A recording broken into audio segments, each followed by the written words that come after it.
Gauzak direla eta aldakatua batzuk egin behar izan ditugu, baina ekitaldiaren muina bere horretan mantendu. Lehenengo eta behin, abuztuaren 15ean bildu gara, data seinalatua delako euskaldunontzat.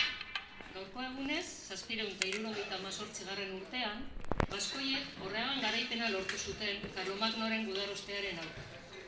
Handik gutxira, 824. urtean, Eneko Arista Iruñeko Erresumako buruzagi izendatu zuten. Gure ezaugarri nazionalen garapena eta iraupena ziurtatzeko egitura politikoa izan zen Iruñeko Erresuma. Gerora, Nafarroko Erresuma izango zen. Orduko baskoiek bazekiten nor ziren, Navarra ziren.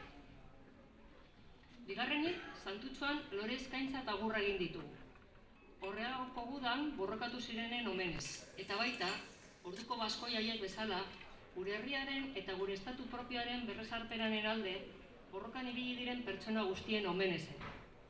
Oraingo euskaldunok ere badakigu nor garen.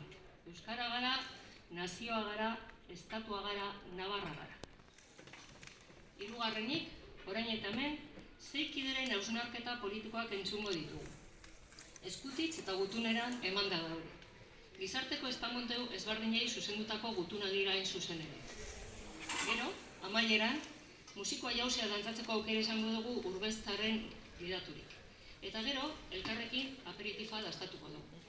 Baina esan bezala, orain 6 gutun labur izango ditugu Mikel Antzazik.